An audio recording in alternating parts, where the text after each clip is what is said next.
Kanchipuram Vakula silks నాణ్యత మా ప్రాధాన్యత. మదీనాగూడ, మియాపూర్, హైదరాబాద్ లో త్వరలో శుభారంభం.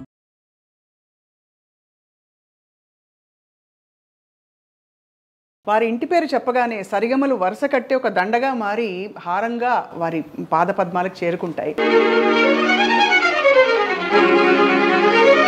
ఆయనే అలుపెరగని సంగీత ప్రయాణికుడు ఘంటసాల మాస్టర్.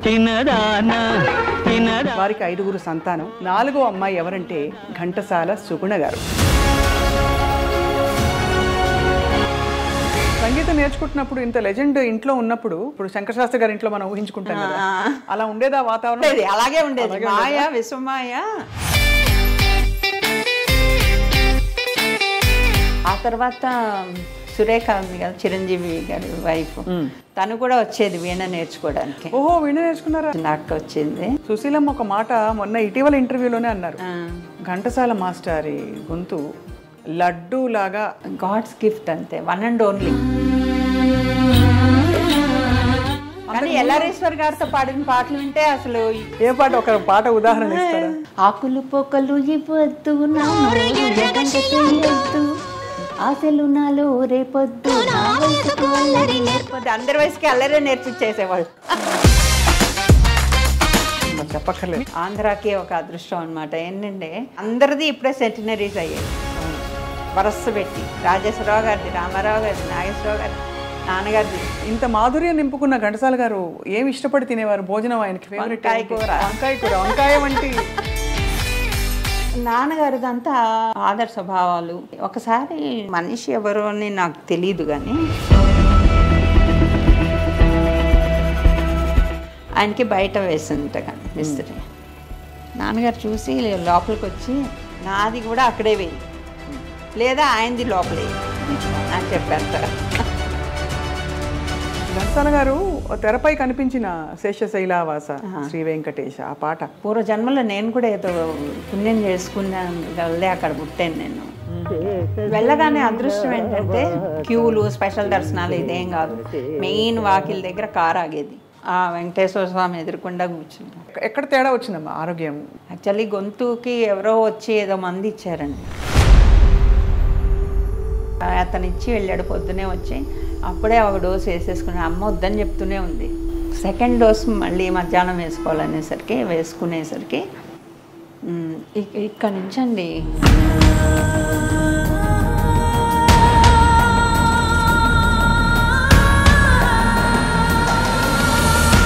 అయితే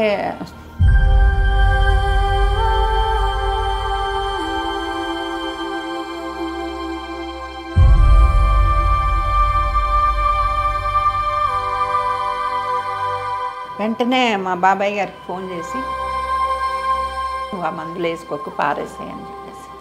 ఈయనకి మాత్రం మొత్తం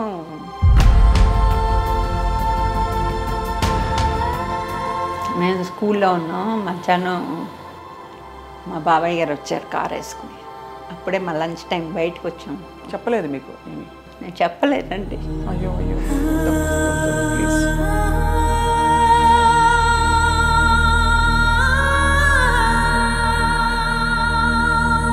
డార్క్ డే. కోట్ల మంది అభిమానులకి నువ్వు భూలోకానికి వెళ్ళి మానవ జన్మెత్తు అని శాపం ఇస్తారు. ఏంటి మనందరం కూడా అలా శాపగ్రస్తులు.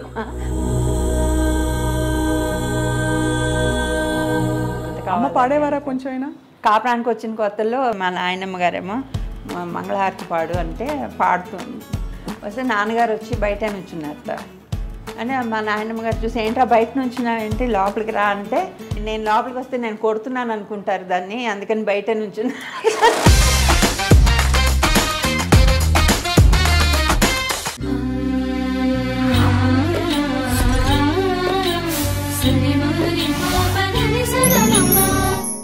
అందరికీ నమస్కారం, ఆత్మీయ స్వాగతం. వారి ఇంటి పేరు చెప్పగానే సరిగమలు వరుస కట్టి ఒక దండగా మారి హారంగా వారి పాదపద్మాలకు చేరుకుంటాయి. ఆయనే అలుపెరగని సంగీత ప్రయాణికుడు. ఎంతకాలం గడిచినా కూడా హిట్ పాటలని, అద్భుతమైన సంగీతాన్ని మన మనసుల్లో అలా చొచ్చుకుపోయేలాగా మనకు అందించిన మహనీయులు ఘంటసాల మాస్టారు. వారి పూర్తి పేరు అందరికీ తెలుసుగా, ఘంటసాల వెంకటేశ్వరరావు గారు. మాస్టరు 50వ సంవత్సరంలో సినీ పరిశ్రమకు వచ్చి ఆ తర్వాత 74 వరకు దాదాపు 3000కు పైగా పాటలు పాడిన విషయం కూడా తెలుసు. దీంతో పాటు 100 సినిమాలకి సంగీత దర్శకత్వం నిర్వహించారు. అంతకుముందు ఏం చేశారో చాలామందికి తెలియదు. దేశభక్తుడిగా వారు దేశం కోసం జైలుకు కూడా వెళ్ళారు. అంతటి గొప్పవారి స్మృతులు తలుచుకోవడం అంటే మనందరికీ అదృష్టం. వారికి 5గురు సంతానం. అండ్ ఈ 5గురు అదృష్టవంతుల్లో ఘంటసాల సుగుణ గారు. సుగుణ గారిని పలకరించి ఘంటసాల మాస్టర్ జ్ఞాపకాల్లోకి వెళ్దాం కదా ఇవాళ. నమస్కారం సుగుణ గారు. నమస్తే. మాస్టర్ని చూసినట్టే ఉందన్న విషయం చాలామంది మిమ్మల్ని చూసి నుదుటి దగ్గర ఎస్పెషలీ కళ్ళు పోలిక అలా ఉట్టిపడుతోంది. మాకు అందరికీ ఇవి వచ్చేయండి ఇక్కడ దాకా. అది అవును, అందరికీ వచ్చాయా? అవును, రత్నకుమార్ గారిని కూడా అలా చూస్తే అనిపిస్తారు. అవును, అంటే ఆయన ఎలా మొదలు పెట్టాలో కూడా తెలియదండి. ఇవాళ పొద్దున్న ఎవరో ఫోన్ చేసి మనసున మనసై పాట తలుచుకుంటూ ఎంత గొప్ప పాట కదా అన్నారు. అంటే ఎన్ని తరాలు గడిచినా కూడా ఆ పాటలు ఇప్పటికీ అలా ఉన్నాయంటే మీకు ఏమనిపిస్తుంది ఒక కూతురుగా? అంటే మేము మిస్ చేయం నాన్నగారిని. చిన్న 13 ఏళ్ళప్పుడు నాన్నగారు పోయారు. అప్పటికి ఇంకా నాన్నగారు ఈ పేరు ప్రతిష్టలు వచ్చేవాళ్ళు. Every week almost every alternate day బస్సుల నిండా జనాలు వచ్చేవాళ్ళు తిరుపతి నుంచి. మా ఇంటి దగ్గర స్టార్ట్ అవుతుంది ఫస్ట్ మా ఇల్లు. మా ఇల్లు దాటిన 10 ఏళ్ళ తర్వాత ఎన్టీ రామారావు గారి ఇల్లు. అలా అందరూ వరుసగా ఉంటాయి. సో నాన్నగారిని చూడడానికి అందరూ వస్తారు, అంతమంది వస్తారు. అంటే మేము కిటికీలోని చూస్తూ ఉండేవాళ్ళం వాళ్ళందరినీ. నాన్నగారు వెళ్ళి అందరినీ పలకరించేవాళ్ళు. So we know that he's a celebrity. అందరూ అలాగే ఉంటారు అనుకునేవాళ్ళం. అంటే మామూలుగా ఉద్యోగాలు చేసుకునే వాళ్ళు అవన్నీ అవగాహన లేదు అప్పుడు. అందరూ ఇలాగే ఉంటారేమో అనుకునేవాళ్ళు. ఎందుకంటే స్కూల్లో కూడా మాకు ఇప్పుడు మీరు కొలీగ్స్ అందరు కలిసి ఒకే స్కూల్లో ఎలాగ చేర్పిస్తారు పిల్లల్ని, అలాగో వీళ్ళు మాట్లాడుకుని మమ్మల్ని అందరినీ ఒక స్కూల్కే పంపించేవాళ్ళు. ముక్కామల గారి పిల్లలు, పద్మనాభం గారి పిల్లలు, నాగభూషణం గారి పిల్లలు, ఇట్లాగా. సో స్కూల్లో కూడా అందరూ వాళ్ళే ఉండేవాళ్ళు. అలాగా గడిచింది అంత. సో సెలబ్రిటీ అని తెలుసు. బట్ పెళ్ళయి నేను అప్పుడే ఫస్ట్ టైం ఇల్లు వదిలి బయటికి రావడం, హైదరాబాద్ వచ్చాను. అందరూ అప్పుడు నాకు ఇంకా ఆయన గొప్పతనం ఇంకా తెలిసింది జనాల్లోకి వచ్చాక. అప్పటిదాకా పంజరంలోనే ఉన్నాను. కాబట్టి బయట అంత గొప్ప సెలబ్రిటీ అని మీకు తెలుసు అంటే ఆయన వైభవం ఏంటో తెలిసిందా మీకు? ఆయన చూసారా? ఆయన ఎంత టీవీగా ఎంత డిమాండ్ ఉండేది వారి పాటకని చూసారు? అంతా చూశాను. తర్వాత మనకి నాన్నగారు రిహార్సల్స్ అన్నీ ఇంట్లోనే జరిగేవి. నాన్నగారు రిహార్సల్స్ కోసం అని చెప్పేసి ఫస్ట్ వాళ్ళు ఇల్లు కొన్నప్పుడు, అమ్మ వాళ్ళు ఇల్లు కొన్నప్పుడు చూడడానికి వెళ్ళినప్పుడు ఎవరో ఒక బ్రిటిష్ అతని దగ్గర కొన్నారట ఇల్లు. ఫస్ట్ హాల్ చూశారు. నాకు రిహార్సల్స్కి ఇది బాగుంటుంది ఇల్లు కొన్నాం అని చెప్పారట అమ్మతోటి. సో రిహార్సల్స్ అన్నీ ఇంట్లోనే జరిగేవి. రైటర్స్ వచ్చేవాళ్ళు, కవులు, సుశీల గారు, లీల గారు, జానకి గారు, ఎల్లారీశ్వరి గారు, వీళ్ళందరూ ఇంటికి వచ్చేవాళ్ళు. ఒక పాట ఉందంటే రికార్డింగ్ కనీసం 2 రిహార్సల్స్ అయ్యేవి ఇంట్లో. అంత క్వాలిటీ ఉందంటే అదే కారణం. Practice makes a man perfect కదా. ఆ రోజుల్లో అంతా సింగిల్ టేక్లో అందరూ కలిసి పాడేవారు కదా అప్పుడు. అంటే ఇప్పుడు ఉన్నట్టు ట్రాక్ సిస్టమ్స్ ఫుల్ ఆర్కెస్ట్రా తోటి అయ్యేది రిహార్సల్స్. సో మాకు ముందరే ఆ పాటలన్నీ నోటికి వచ్చేసేవి. మీకే విని వచ్చేసేవి. మీ 5గురు అందరూ పాడేవారమ్మా? మేము యాక్చువల్లీ పెద్దన్నయ్య మ్యూజిక్లోనే విద్వాన్ చేశాడు. చిన్నన్నయ్య మీకు తెలుసు కదా రత్నకుమార్, తను వయలిన్ నేర్చుకున్నాడు. పెద్దన్నయ్య చాలా బాగా పాడతాడు, చిన్నన్నయ్య కూడా బాగా పాడతాడు. మా అక్కకేమో వీణ నేర్పించారు, నాకేమో సితార్ నేర్చుకోవాలని ఉండేది. నాకు సితార్ కావాలి నాకు సెప్టిక్ టాన్సిల్స్ ఉండేవమ్మా. సో ఎవ్రీ మంత్ ఆల్మోస్ట్ జ్వరం వచ్చేసి ఇలా. సో మా నాన్నగారు దీనికి పాడటం కష్టం, ఓకే ఇన్స్ట్రుమెంట్ నేర్పిద్దాం అని అంటే నాకు సితార్ కావాలని. అప్పుడు ఎవరో కేల్కర్ గారు అని ఒక ఆయన ఉన్నారు, ఆయన చాలా బాగా మంచి గురువు, ఆయన దగ్గర చేర్పిస్తాను అన్నారు. నెలలు గడిచిపోతున్నాయి. ఆయన తర్వాత ఆయన ఎక్కడో టౌన్ అని ఒక ఏరియా ఉంటుంది మెడ్రాస్లో, అక్కడ ఉంటారని తెలిసింది. తర్వాత నాన్నగారు ఎంక్వైరీ చేశారు, ఆయనకు సుస్థిగా ఉందని తెలిసింది. అప్పుడు ఏం చెప్పారంటే, అప్పటిదాకా నువ్వు వీణ నేర్చుకో అక్కతో పాటు, తర్వాత నీకు సితార్ నేర్పిస్తాను అన్నారు. ఇప్పుడు సంగీతరావు గారే మా గురుగారు, ఆయన దగ్గరే నేర్చుకున్నాను. ఆయన దగ్గర నేను, మా అక్క, వాళ్ళ పిల్లలు మేమందరం కలిసి ఒకే ఇంట్లో ఉండేవాళ్ళం కదా. సో ఆయనే మా గురువు గారు, ఆయన దగ్గర నేర్చుకున్నాను. మా చెల్లెలకి గాత్రం, తను చాలా బాగుంటుంది దాని వాయిస్, గాత్రం. అంటే శాస్త్రీయ సంగీతం పాడేవారా ఎక్కువ, లేక డివోషనల్ సినిమా పాటలు అన్నీ అలవాటు చేసుకుని? కర్ణాటక మ్యూజికే. కానీ మా గురువుగారు ఏం చేసేవాళ్ళు, సంగీతరావు గారు మాకు వీణ మీద శ్రీరాముని చరితమును ఇవన్నీ కూడా క్లాస్ అయిపోయాక, అంటే క్లాసు బేసిక్గా కావాలి కదా, అది అది నేర్పిస్తూ అదంతా అయిపోయాక ఈ పాటలు వాయించి చెప్పేవాళ్ళు అనమాట. ఇలా వాయించండి అంటే నొటేషన్ చెప్తూ ఉంటే మేము వాయించేవాళ్ళం. నేను వాళ్ళ అమ్మాయి బాల, సుమబాల, మా ఇద్దరికి గ్రూప్ అనమాట. మా 2 వీణలు పెట్టుకుని మేము వాయించేవాళ్ళం. అలాగే నాన్నగారి పాటలు, ఎందుకంటే నాన్నగారి పాటలన్నిటికీ ఆయనే నొటేషన్ రాసేవాళ్ళు. అవును, అది అది అంటే వినికిడి మీద తెలుసు మాకు. నేను వారికి బంధువు అవ్వడం నా అదృష్టం. సంగీతరావు గారి ప్రయాణం కొన్ని విషయాలు తెలుసు. అలాగే కాబట్టి మాకు ఆయన నేర్పిస్తూ ఉండేవాళ్ళు నాన్నగారి పాటలు. కనుపాప కరువైన కన్నులెందుకు, అది వాయించేవాళ్ళు. అది అలా అలా నేర్చుకుని గమకాలతో పాటు వీణ మీద బాగా వాయించవచ్చు కదా. అవునవును, చిన్న చిన్న జిలుగులు బాగా పలుకుతాయి. చాలా బాగుంది.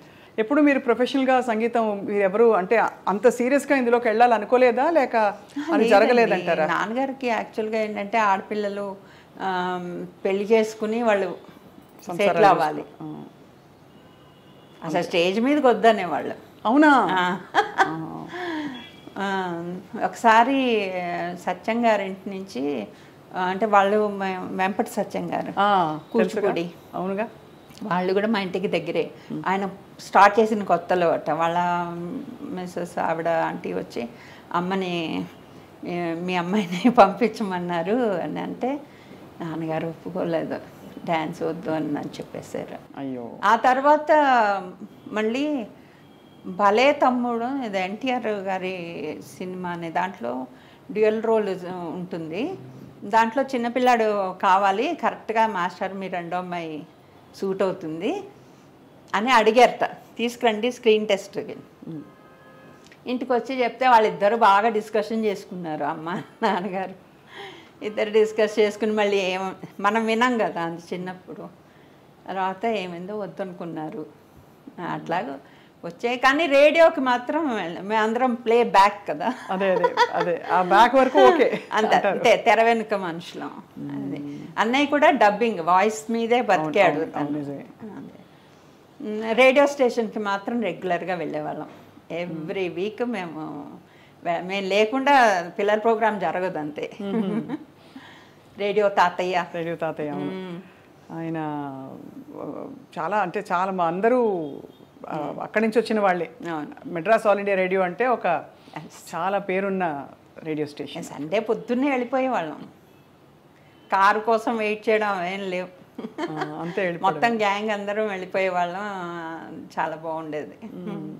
అమ్మగారు ఏమనేవారమ్మా ఆ రోజుల్లో, అంటే ఇంతటి ఒక లెజెండ్కి భార్య అవ్వడం, అలాగే ఒక పరిశ్రమ ఇలా చూడడం అనేది ఇంటి పట్టున ఉన్నా కూడా కొద్ది గొప్ప హంగులు అవన్నీ చూసుంటారు కదా, ఏమనేవారు అమ్మగారు? సెలబ్రిటీ స్టేటస్ అంతా చూసారు ఆవిడ. కానీ ఇంట్లో మాత్రం అమ్మే ఇన్ఛార్జ్ కదా ఇంటికి. అవును, ఎక్కువగా బయటికి వెళ్ళే వాళ్ళు కాదు.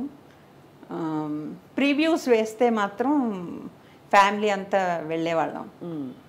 అసలు సినిమాకి టికెట్ కొనుక్కుని వెళ్తారని కూడా అప్పుడు తెలీదు.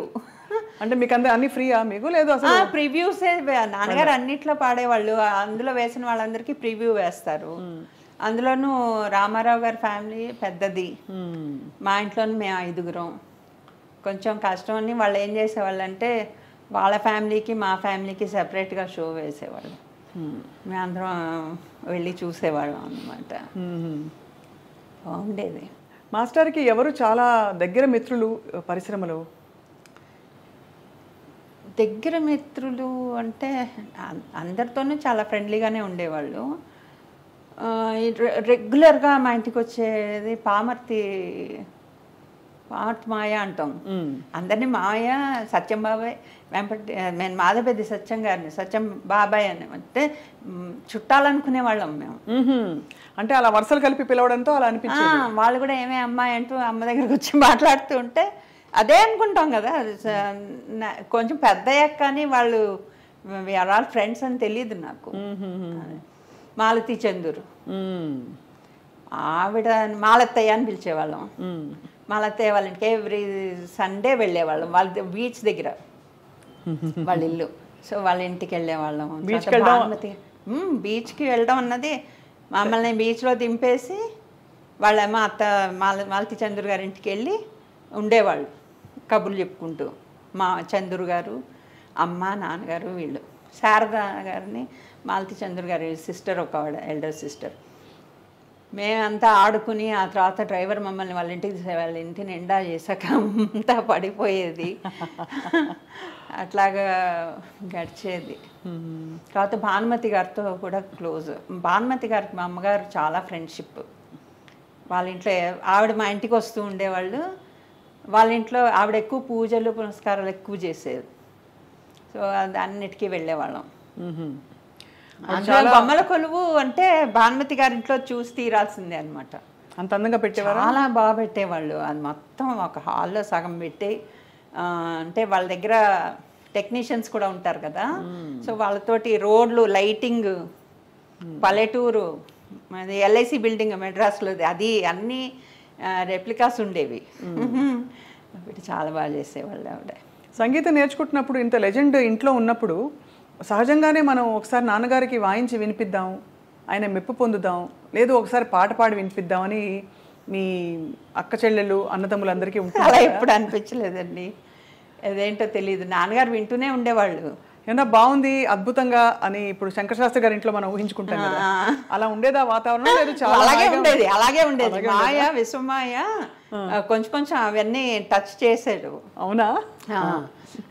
అయితే పొద్దున్నే నిద్ర లేవగానే మేము 8 గంట 8:30కి అలా తయారయ్యేవాళ్ళం స్కూల్కి.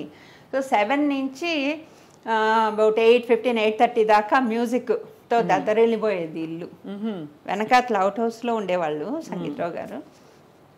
పొద్దున్నే లేచి వెళ్ళిపోయేవాళ్ళం. వెళ్ళిపోయి అక్కడ వీణ వాయిస్తూ వాళ్ళ అమ్మాయి పద్మ పాట. అవును. తర్వాత మేము వీణ, మా చెల్లెల పాట, వీటితో హోరెత్తిగా ఉండేది. చాలా బాగుండేది. మార్నింగ్ 8:30 వరకు మ్యూజిక్. ఆ తర్వాత సురేఖ ఉంది కదా, చిరంజీవి గారి వైఫ్, తను కూడా వచ్చేది వీణ నేర్చుకోవడానికి. ఓహో, వీణ నేర్చుకున్నారా? వచ్చింది తను కూడా వచ్చింది. అక్క వచ్చింది. శోభనాయుడు గారు మా ఎదురుకుండా ఉండేవాళ్ళు. ఎదురుకుండా ఇంట్లో ఆవిడ అప్పుడు డ్యాన్స్ నేర్చుకుంటూ ఉండేవాళ్ళు. అలాగా వచ్చి ఆ ఇల్లు చాలా గొప్ప ఇల్లు. ఇప్పుడు ఆ ఇంట్లో ఎవరన్నా ఉంటున్నారా? లేదండి, అది తీసేశారు. అది అబౌట్ 95, 96లో అది మొత్తం కమర్షియల్ అయిపోయింది ఏరియా. ఓహో, అసలు చుట్టుపక్కలంతా కమర్షియల్ అయిపోయింది.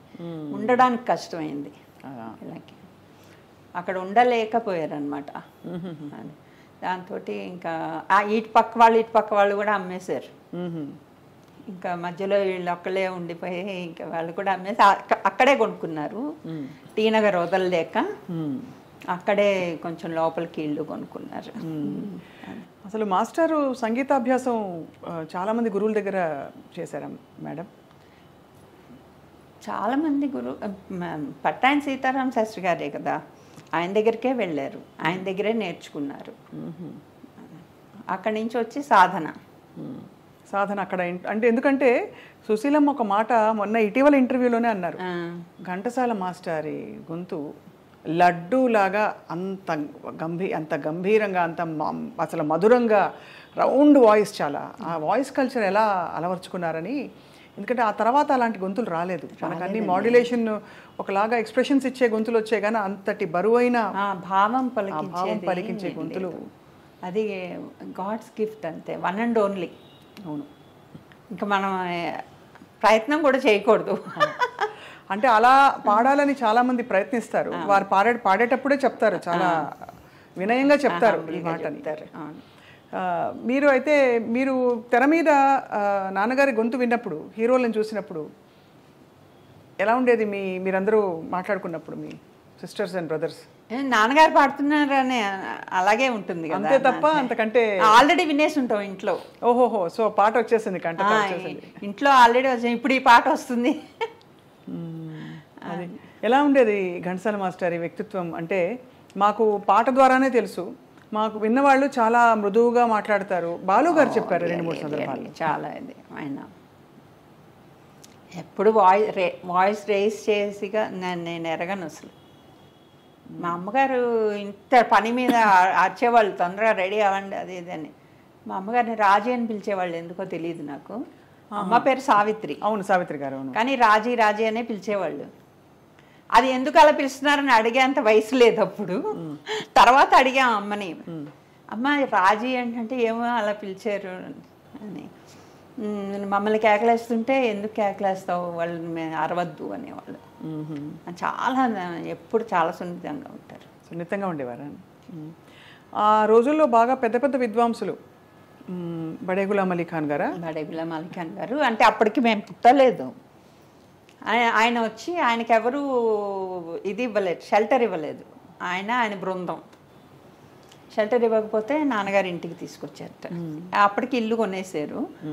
ఆ ఇంట్లో మేడ మీద వాళ్ళని ఉండమని చెప్పి అని ఇంట్లో భోజనాలు వంటలన్నీ మొత్తం అమ్మని కదిపించామంటే ఇదే చెప్తుంది. ఇప్పుడు మాట్లాడే పరిస్థితిలో లేరు అమ్మ, కానీ అవన్నీ విన్నాం, చాలాసార్లు విన్నాం. ఇన్ని చపాతీలు చేయడం వాళ్ళ కోసం ప్రత్యేక అంటే చపాతీలు మామూలుగా మన ఇళ్లలో అంటే సౌత్ ఇండియన్ హోమ్స్ లో ఎక్కువ తెలీదు కదా, కానీ అమ్మకి అలాగే ట్రైనింగ్ అయింది. ఓహో, అంటే చపాతీలు ఒత్తడం కూడా అదొక ఆర్ట్ అండి. రౌండ్ గా ఇండియా మ్యాప్ లో వస్తుంది అలవాటు లేకపోతే. అలాగూ ఇంత దొంతరగా చేసి పైకి పంపించాలన్నమాట. మొత్తం చాలామంది ఉన్నారు అప్పుడు ఆయనతో పాటు వచ్చిన వాళ్ళు. అప్పుడు తర్వాత ఆయన చాలా వెళ్ళేటప్పుడు ఆశీర్వదించి వెళ్ళారు అని అంటారు. అయితే ఆయన చెప్పేటంటే ఒక చిన్న స్టోరీ ఇది, మరి నాకు పూర్తిగా తెలీదు. అమ్మ ఒకసారి చెప్పింది, అక్కడ పాకిస్తాన్ సైడ్ ఎక్కడో ఆయన ఉండే దగ్గర వెనకాతల ఒక చెట్టు ఉండేదిట, సరస్వతి వృక్షం అని ఏదో అనేవాళ్ళట దాన్ని. నాన్నగారు నేను వచ్చి ఒకసారి నువ్వు దాని కింద కూర్చుని పాడు, ఆవిడ బ్లెస్సింగ్స్ ఉంటాయి, సరస్వతీదేవి నిన్ను ఇది చేస్తుందని చెప్పారట. ఆయన ఇన్వైట్ చేశారు నాన్నగారిని. కానీ నాన్నగారు ఎప్పుడు వెళ్ళలేదు. But this is something I remember about బడే గులాం అలీ ఖాన్. ఆయన మరి నాన్నగారి పాట విన్నప్పుడు ఎలా ఆయనకి ఎలా? నాన్నగారి పాట ఆయన కూడా చాలా ఎంజాయ్ చేశారు నాన్నగారు. అందుకనే ఆయన పిలిచారు అక్కడికి. ఆ సరస్వతీదేవి దేని కింద నువ్వు కూర్చుని ఒకసారి పాడాలి అని చెప్పేసి, అది ఎన్ని జన్మలు ఎత్తినా నీకు ఆ కంఠం ఉండిపోతుంది, ఆ చెట్టు పవర్ అది, రమ్మన్నారట. ఇంత సంగీతం తెలిసిన నాన్నగారు ఘంటసాల వెంకటేశ్వరరావు గారు ఎప్పుడైనా అంటే కచేరీలు చేయడం, శాస్త్రీయ కచేరీలు చేయడం ఆనవాయితీ ఉండేదా ఆ రోజు? అది ఒకటి అంటే రాగాలాపన, మనోధర్మ సంగీతంతో ఆయనకి కొన్ని పాటలు పాడితే కొంచెం ఫీల్ అయ్యే వాళ్ళు ఇంటికి వచ్చి, ఇలాంటి పాటలు పాడాల్సి వస్తుంది అని. ఓహో, అంటే కొంచెం మాస్ పాటలా సాహిత్యాలు అవి, కానీ అన్నిటికీ అంత జస్టిస్ చేయడం అది తర్వాత. కానీ ఏంటంటే కర్ణాటక ప్రాక్టీస్ చేస్తే గొంతు బేస్ వచ్చేస్తుంది. లీల గారికి చెప్పేవాళ్ళు, నేనే విన్నాను చాలాసార్లు. కర్ణాటక కచేరీలు చేసేవాళ్ళు ఆవిడ, నువ్వు చెయ్యొద్దు, బేస్ ఎక్కువైపోతుంది, లలిత సంగీతానికి పనికిరాదు, సినిమా మ్యూజిక్కి పనికిరాదు, నువ్వు ఎక్కువగా కర్ణాటక ప్రాక్టీస్ చేయకు అని చెప్పడం నేను విన్నాను. కానీ ఆవిడ ఎక్కువగా కర్ణాటక కచేరీలు చేసేవాళ్ళు. మా అన్నయ్య కూడా వెళ్ళేవాడు ఆవిడతో పాటు. ఎవరి కాంబినేషన్లో ఘంటసాల గారి పాట మీకు అంటే ఆయన తనయ్యగా, ఒక సంగీతం తెలిసిన వారిగా బెస్ట్ అనిపించేది. ఎందుకంటే అందరితో పాడారు. అంటే అప్పట్లో వాళ్ళు హేమీలు అప్పుడప్పుడే అవుతున్నారు, కానీ ఇప్పుడు మాకు చూసే వాళ్ళందరికీ అందరు లెజెండ్స్ కదా అనిపిస్తుంది. కాబట్టి సుశీల గారు ఘంటసాల గారు అంటే కాంబినేషన్. చాలా స్వీట్ వాయిస్ ఆవిడ. అబ్బో, అసలు ఆ మాధుర్యం ఇంకా రాదు. అమోఘం. మీరు అన్నమాట వాస్తవం. కానీ గొప్ప విశేషం, కానీ ఎల్ఆర్ఈశ్వర్ గారితో పాడిన పాటలు వింటే అసలు ఎంత డల్గా ఉండేవాళ్ళు కూడా హుషారెత్తిపోతారు. ఏ పాట, ఒక పాట ఉదాహరణ ఇస్తారా? ఆకులు పొక్కలు ఇవ్వద్దు, నా నోరు ఎర్రంగ చెయ్యొద్దు, ఆశలు నాలో రేపొద్దు, నా వయసుకు అల్లరి నేర్పొద్దు. అందరి వయసుకి అల్లరే నేర్పించేసేవాళ్ళు. అది రిహార్సల్స్ ఇంట్లో జరిగింది. మధ్య మధ్యలో ఆవిడ లోపలికి వచ్చి వదినా మా అమ్మని వదినా నాకు వేడి నీళ్ళే కావాలని, వాళ్ళు వేడి నీళ్ళు కావాలి అని. కానీ మేమందరం ఇంట్లో ఉండేవాళ్ళం. ఆవిడ రిహార్సల్స్ అంటే చాలా హుషారుగా ఉండేది అనమాట. Janaki garu, she's a family friend. Janaki గారును వాళ్ళ హస్బెండ్ రాము అని ఉండేవాళ్ళు. వాళ్ళిద్దరూ అన్ని రికార్డింగ్లు అన్నీ పూర్తి అయిపోయాక ఆవిడవి, అంటే నాన్నగారు పోయాక వచ్చి అమ్మ దగ్గర ఎంత రాత్రి అయినా సరే వచ్చి అమ్మ దగ్గర ఒక గంట సేపు స్పెండ్ చేసి వెళ్ళేవాళ్ళు. ఓహో, అంత ఆత్మీయత ఉండేది. అవును. అలాగే జూనియర్ సముద్రాల గారు నాన్నగారు పోయిన సంవత్సరం అంతా వాళ్ళ ఇల్లు కోడంబాకం. అంటే ఇక్కడి నుంచి మనకి అమీర్పేట అంత దూరం ఉంటుంది. అక్కడి నుంచి రోజు సాయంత్రం నడుచుకుని వచ్చేవాళ్ళు. వచ్చి అమ్మ దగ్గర రాత్రి 8 గంటల దాకా కూర్చుని తర్వాత ఇంటికి వెళ్ళేవాళ్ళు. వాళ్ళతో ఉన్న అనుబంధం వేరు. వాళ్ళ మనవరాలనే మా అబ్బాయికి చేసుకున్నాం. వాళ్ళు కార్డు మీద సంగీత సాహిత్యాల మేలు కలయిక అని రాశారు వాళ్ళ ఫ్యామిలీ వాళ్ళు. చూద్దాం, వస్తారేమో ఫ్యూచర్లో. వాళ్ళిద్దరిలో ఎవరు వచ్చినా మనకి సంతోషమే. అవును, అంతే కదా. ఈ అద్భుతమైన ప్రయాణం జరుగుతున్న టైంలో మీరు విని అబ్బా అని చాలా చాలా అసలు అద్భుతంగా ఉంది ఈ పాటని నేర్చుకోవాలని అలా ఉన్న పాటలు చాలా ఉండుంటాయి కదా. నేర్చుకోవాలని అంటే అట్లీస్ట్ వినికిడి మీద చాలా బాగా ఇంపాక్ట్ ఇచ్చిన ఒక పాట ఉందండి. దానివల్ల అంటే ఆ పాట వల్ల నా అలవాటుని మార్చుకున్న ఒక పాట ఏంటంటే ప్రైవేట్ రికార్డు, జంజాల పాపయ్య శాస్త్రి గారి పుష్ప విలాపం. పువ్వులు పెట్టుకోను నేను, పెళ్ళిలో కూడా పెట్టుకోలేదు. మా వాళ్ళు వచ్చేసి ఇదేంటిది పెళ్లి కూతురికి పూలు జడేయకుండా ఓ కట్టేసేసి వేసారు. నేను మనసులో సారీ అని చెప్పుకుంటున్నా వాటికి.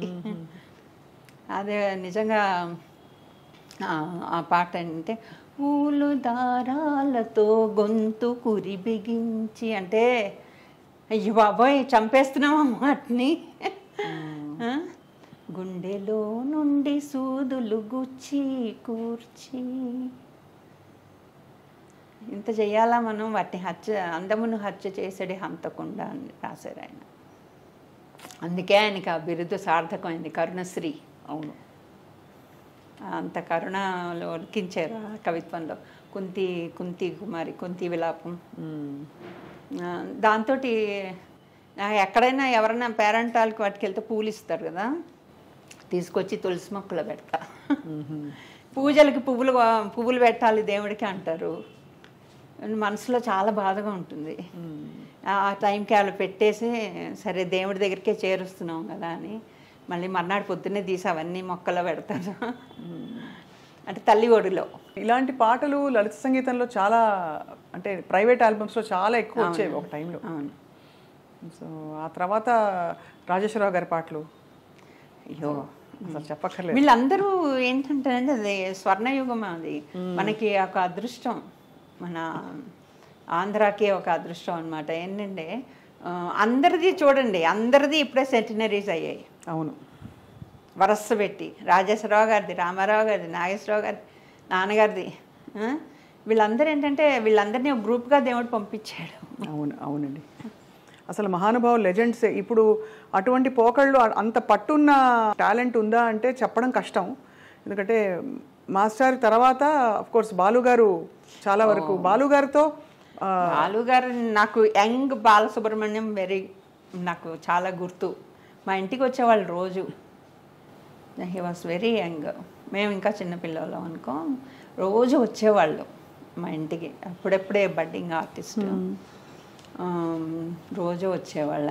ఆయన చంద్రమోహన్ గారు కూడా వచ్చేవాళ్ళు. మేము ఆడుకుంటుంటే మాతో పాటుగా కలిసి ఆడుకునేవాళ్ళు ఆయన కూడా. బాలసుబ్రహ్మణ్యంతో వచ్చి మరి అక్కడ కూర్చుని మాట్లాడి, హీ మస్ట్ బి 20s ఉండేవాళ్ళు అనుకుంటా. ఆ పాట పాడారు కదా మర్యాద రామన్లో, ఏది బాలుగారి ఫస్ట్ పాట. ఆ తర్వాత ప్రతి రాత్రి వసంత రాత్రి తర్వాత కదా మా మాస్టర్ ఏకవీరలో. ఇద్దరు యూనిక్ గా ఉంది. అందులో కాంపిటీషన్ అంటే భానుమతి గారితోనే చెప్పుకోవాలి. అవునా? వాళ్ళిద్దరు పోటీ పడి పాడటమే. నాన్నగారితోటేమో అలా పోటీగా ఉండేవాళ్ళు, అమ్మతోటి విడదీరేని స్నేహం ఆవిడకి. భానుమతి గారిది ఏడతానున్నాడు బావా, అసలు ఏం పాట! ఇద్దరు గగన సీమలలోన అనంగానే అసలు ఎక్కడ లేని ఒక పొంగుకొచ్చేస్తుంది. ఈవిడ కూడా జిలుగులు మేడం అమ్మ భానుమతమ్మ గారు, మమతలెరిగిన మేఘమాల, బుజ్జి బుజ్జివన్నీ. ఆవిడ అసలు యునిక్. అలాంటి వాళ్ళు ఎవరు ఇంక మళ్ళీ రారు. అవును. వాళ్ళ ఇంటికి ఎప్పుడు వెళ్ళేవాళ్ళం, బాగుండేది. కానీ మీరు నాటకాలకి, రేడియో నాటకాలకి పరిమితం అవ్వడం మాత్రమే కొంచెం అప్పుడప్పుడు అయ్యో అనిపిస్తుంది. మంచి పాట, సంగీతం మీరు వీణ అంత నేర్చుకున్నారు. నేర్చుకున్నాను. ఇంకా అక్కడితో అయింది. కానీ నాకేంటో నిజంగా అంటే డ్రామాలు కూడా ఈజీగా ఉండేది. అంటే ఒక్కొక్కటి బాగా వస్తూ మళ్ళీ మళ్ళీ పిలుస్తుంటే న్యాచురల్లీ ఇంట్రెస్ట్. ఇప్పుడు వేస్తున్నారా, కంటిన్యూ చేస్తున్నారా ఏమన్నా? లేదండి, ఇప్పుడేం చేయట్లేదు. ఇప్పుడే వీణ ఆ మధ్య కీబోర్డ్ నేర్చుకుందామని ఇక్కడ క్లాసెస్కి వెళ్ళాను, అంటే కోవిడ్ ముందర.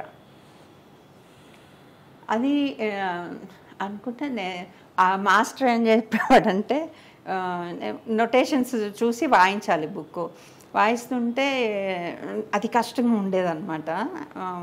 వాళ్ళ లండన్ స్కూల్ కదా అది. అయితే ఆయన ఏం చేసేవాళ్ళు, ఆయన వాయించి చూపించి, ఇప్పుడు మీరు వాయించండి అంటే, మీరు ఇంకొకసారి వాయించండి అంటే, అమ్మో నేను వాయించండి, నా ఇది చూసి మీరు వాయించేస్తారు, నొటేషన్ చూసి మీరు వాయించాలని. నొటేషన్ చూసి వాయించండి, మీరు ఇంకోసారి వాయించండి అంటే మీరు పట్టేస్తారు మేడం, నేను అలా చేయను అని. అంటే నాకు అలా వచ్చేసేది. ఏదో ఇప్పుడు కొత్త పాటలు ఉన్నాయి కదా, ఏం పాటలు ఇప్పుడు బాగా మహేష్ బాబు సాంగ్స్ ఇవన్నీ అవన్నీ కూడా వాయించేసేదాన్ని కీబోర్డ్ మీద. సో అయితే మీకు ఈ ప్రావీణ్యం ఉంది బాగా మీకు, అంటే సంగీత పరికరాలు చేస్తుంది. ఆయన ట్రైనింగ్ కదా సంగీతరావు గారు. ఇంత మాధుర్యం నింపుకున్న ఘంటసాల గారు ఏమి ఇష్టపడి తినేవారు భోజనం? ఆయనకి ఫేవరెట్ వంకాయ కూర. వంకాయ వంటి ఏమిటది కూర, ఇంకా శంకరుడు వంటి దేవుడు, పంకజము వంటి భార్యయు ఏదో నాన్నగారికి వంకాయ కూర, పచ్చి పులుసు అవి ఇష్టం. కింద కూర్చొని తినేవాళ్ళు. ఒకసారి అంటే అమ్మ వచ్చి చాలా స్తోత్రీయ కుటుంబం నుంచి వచ్చింది, అంటే మడి ఆచారం. మా తాతయ్య గారు అంత ఇదిగా ఉండేవాళ్ళు. పెద్ద పులివర అనే గ్రామం. నాన్నగారిదంతా ఆదర్శ స్వభావాలు. ఒకసారి నాకు మనిషి ఎవరు అని నాకు తెలియదు, కానీ ఎవరో తీసుకొస్తే వాళ్ళు వీళ్ళు కాదని, అది ఏం చేయాలో తెలియక అమ్మకి లోపలికి తీసుకొచ్చి భోజనం పెడితే ఏమన్నా పాపాలు వస్తాయేమో అలాంటి ఒక కుటుంబం నుంచి వచ్చింది కదా. ఆయనకి బయట వేసింది కానీ మిస్త్రీ.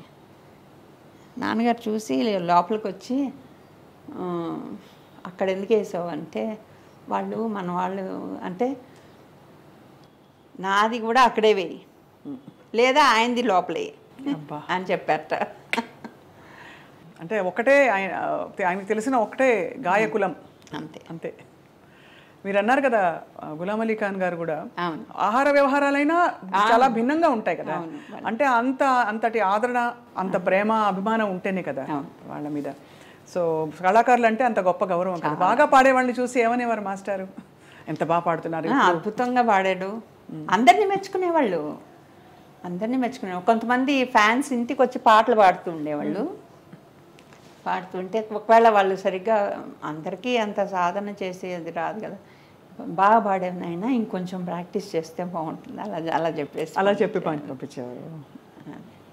మా ఘంటసాల గారు తెరపై కనిపించిన శేషశైలావాస శ్రీ వెంకటేశ ఆ పాట అప్పటికి మీరు చాలా చిన్నవారా, పుట్టారా మీరు?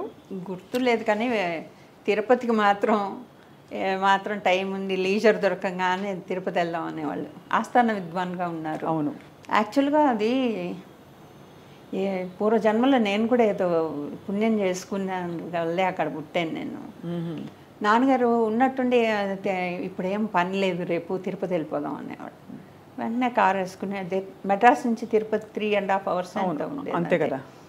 వెళ్ళగానే అదృష్టం ఏంటంటే ఇలా క్యూలు స్పెషల్ దర్శనాలు ఇదేం కాదు, మెయిన్ వాకిల్ దగ్గర కారు ఆగేది, వాళ్ళు గొలుసులు తీసేవాళ్ళు. లోపలికి వెళ్ళిపోయాము స్ట్రెయిట్, ఆ వెంకటేశ్వర స్వామి ఎదురుకుండా కూర్చుని పాడేవారా? ఏం పాటలు? అన్ని పాటలు, నా వెంకటేశ్వర స్వామి పాటలు అన్నీ 1 గంట సేపు పాడేవాళ్ళు. క్యూ ఇట్లా వెళ్తుంది, మేము మధ్యలో మా ఫ్యామిలీ కూర్చుని ఎదురుకుండా. అది అదృష్టం కదా. అసలు నాన్నగారికి చాలా ఇష్టం వెంకటేశ్వర స్వామి, అన్నిటికీ వెంకటేశ్వర స్వామిని అనేవాళ్ళు. ఒకసారి నాన్నగారు పోయాక ఈయనే రామానుజం గారు సముద్రాల ఎవరో నాడి చదువుతారని చెప్పేసి తీసుకొచ్చారు. నాడి జ్యోతిష్యం మాకు తెలీదు, అమ్మతో చెప్పి తీసుకొస్తా చదివిస్తా అని చెప్పేసి అంటే తీసుకొచ్చి ముందు రూమ్లో తలుపేసేసుకున్నారు. వాళ్ళు ఏదో గట్టిగా ఏదో పాడుతూ చెప్తున్నారు. ఈయన తెలుగులో రాశారు రామానుజం గారు. ఆ తర్వాత చెప్పింది ఏంటంటే, అంటే నాడి నమ్మాలో లేదో తెలియదు కానీ ఈ స్టోరీ మాత్రం చాలా బాగుంది. నాన్నగారు పూర్వజన్మలో ఒక మూగవారు ఒక గుడిలో శివుడికి బిందెలతో నీళ్లు తెచ్చి అభిషేకం చేస్తూ అని అరుస్తూ ఉంటే అందరు తిట్టేవాళ్ళట. ఏమిటా గొంతేసుకుని అలా అరుస్తున్నావు అని తిడుతూ ఉండేవాళ్ళట. ఈయనకేమో పాడాలని అలా ఉండేది. అమ్మ ఏమో ఆయనకి ఈ జన్మలో లాగానే మేనత్త కూతురు అలా ఏదో ఉంది. అయితే అమ్మ నీళ్లు తీసుకొచ్చేదిట, పోసేవాళ్ళు, ఇలాగైంది. అందువల్లే ఆయనకి ఈ జన్మలో ఆయన శివుడి దీంతో ఆయనకి ఆ కంఠం వచ్చింది అని చెప్పారు నాడిలో. గొప్పగా ఉంది వినడానికి. చాలా నాడి అంటే చాలా వరకు చాలా మందికి ప్రూవ్ అయినవి చూసాం. అంటే నేను కూడా ఒకసారి ట్రై చేశాను నాడి జోస్యం. వెళ్ళి వాళ్ళు టపటపా చెప్పేస్తా, ఎలా చెప్తారో తెలియదు కానీ మొత్తానికి ఏదో చాలా వరకు ఇన్ఫర్మేషన్ ఇస్తారు. దాంట్లో నాన్నగారి గురించి చెప్పినది ఏమన్నా చెప్పారా? మళ్ళీ ఇప్పుడు ఘంటసాల మాస్టారు అదే ఇంతవరకే తెలుసు. బుక్లో రాశారు రామానుజం గారు. అమ్మ దగ్గర ఉండాలి బుక్, ఎక్కడుందో తెలీదు, అడగాలి. నాకు ఇప్పుడు సడన్గా గుర్తొచ్చింది, ఈసారి అడుగుతాను. అది ఎందుకంటే అది చాలా పెద్ద ప్రశ్న. ఇంట్లో పిల్లలు ఎవరికి వచ్చిందమ్మా ఘంటసాల గారి పాట? అంటే పిల్లలంటే మీ తర్వాత తరం వాళ్ళకి. మా తర్వాత తరం వాళ్ళంటే మా రతన్ కూతురు, తను డబ్బింగ్ ఆర్టిస్టే, తను డబ్బింగ్ చెప్తుంది. డబ్బింగ్ వరకే ఉంది అందరికీ. కానీ మ్యూజిక్ మా పెద్ద అబ్బాయి వోకల్ నేర్పించాను. తర్వాత కొన్ని రోజులు అయ్యాక వాయిస్ మారుతుంది కదా మగ పిల్లలకి, అప్పుడు నా గొంతు మారిపోతుంది, నేను పాడను అని, నేను వైలన్ నేర్చుకుంటాను అన్నాడు. సరే అని వైలన్ నేర్పించాను. ఆ తర్వాత ఇంకా ఇంటర్మీడియట్ అవన్నీ వచ్చేసరికి చదువుల్లో పడిపోయాడు. అలా మ్యూజిక్ మా చిన్నవాడు కూడా పాడతాడు, కరోకే సిస్టమ్ తీసుకుని ఇంకా పాడుతూ ఉంటాడు. ఉంది ఫ్యామిలీలో, జీన్స్లో. మా చెల్లెలు కూతురు తను డ్యాన్స్ చేస్తుంది, కూచిపూడి నేర్చుకుంది, ఆస్ట్రేలియాలో ఉంటుంది, డాక్టర్ తను డ్యాన్స్ అక్కడ స్టేట్ ప్రోగ్రామ్స్ కూడా ఇచ్చింది. అట్లా ఆర్ట్ నడుస్తోంది జీన్స్లో. అవును, ఎక్కడ పోతుంది అంటే అంత సంగీతం ఉన్న కుటుంబం, అసలు పొద్దున్న లేవడమే ప్రాక్టీసులతో నిద్రలేచిన కుటుంబము. కానీ అనిపిస్తుంది, ఇది బాలుగారు కూడా 2-3 సందర్భాల్లో అన్నారు, ఇంకా మాస్టర్ ఉండి పాడవలసింది చాలా పాటలని. సో ఆయన ఎక్కడ తేడా వచ్చిందమ్మా ఆరోగ్యం మేడం? ఆరోగ్యం ఫస్ట్ నుంచి కూడా నాన్నగారికి నాకు తెలిసినప్పటి నుంచి, నాకు ఊహ తెలిసినప్పటి నుంచి నాన్నగారికి ఎర్లీగానే షుగర్ సెట్ ఇన్ అయింది, డయాబెటిక్, తర్వాత బీపీ, తర్వాత కొలెస్ట్రాల్, ఇంకా సంబంధించి తర్వాత ఇక్కడికి వచ్చినప్పుడు 70లోనో ఎప్పుడో ఇక్కడ రవీంద్ర భారతిలో ప్రోగ్రామ్ ఇస్తున్నప్పుడు హార్ట్ అటాక్ వచ్చిందని చెప్పారు. అప్పుడు ఉస్మానియాలో జాయిన్ చేశారు. వెంటనే జాయిన్ చేస్తే కొంచెం జాగ్రత్తగా మాకు చెప్పాల, అమ్మకి అలా చెప్పకుండా పిల్లల్ని ఇక్కడ హాస్పిటల్లో కొంచెం బాగాలేదు, నువ్వు పిల్లలకి సెలవులు ఇచ్చాక తీసుకుని రా అన్నా. అప్పుడు మేము ఇక్కడికి వచ్చాక అందరం కలిసి వెళ్ళిపోయాం. అప్పుడే ఒక అటాక్ వచ్చింది. ఆ తర్వాత జాగ్రత్తగా ఉండమన్నారు డాక్టర్స్ అని, ఏదో వీళ్ళు అవి రాస్తుంటే ఎందుకండి అని అమ్మ అడిగితే, కాదు డాక్టర్స్ చెప్పారు జాగ్రత్తగా ఉండాలని, అందుకని అని చెప్పారు. అమ్మకి ఎంత కష్టం అండి ఆ టైంలో. తర్వాత అంతే 74లోనే కదా సెకండ్ అటాక్. యాక్చువల్లీ గొంతుకి ఎవరో వచ్చి ఏదో మంది ఇచ్చారండి, అంటే ఇది వేసుకుంటే మీకు అన్నీ తగ్గిపోతాయి అది ఇది అని.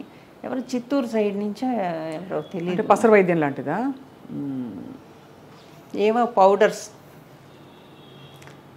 మా బాబాయ్ గారు ఉండేవాళ్ళు, ఆయన మెడ్రాస్లోనే ఉండేవాళ్ళు, మా నాన్నగారు తమ్ముడు సదాశివుడు అని చెప్పేసి. ఆయన కూడా ఆయన జాబ్ చేసేవాళ్ళు గిండి దగ్గర. అయితే నాన్నగారికి ఉండేవన్నీ ఆయనకు కూడా ఉన్నాయి. ఈ షుగరు బీపీ కంట్రోల్ ఉండవు అనమాట. అయితే నాన్నగారు ఏం చేశారంటే అతను ఇచ్చి వెళ్ళాడు, పొద్దునే వచ్చి అప్పుడే ఒక డోసు వేసేసుకున్నారు. అమ్మ వద్దని చెప్తూనే ఉంది, అప్పుడు ఒక డోసు వేసుకున్నారు ఫస్ట్ది. అప్పుడు బాగానే ఉన్నారు. సెకండ్ డోస్ మళ్ళీ మధ్యాహ్నం వేసుకునేసరికి ఇక్కడ నుంచి అండి గొంతు తెరవలేకుండా అయిపోయింది, పొక్కిపోయింది ఒక్కసారి. అయితే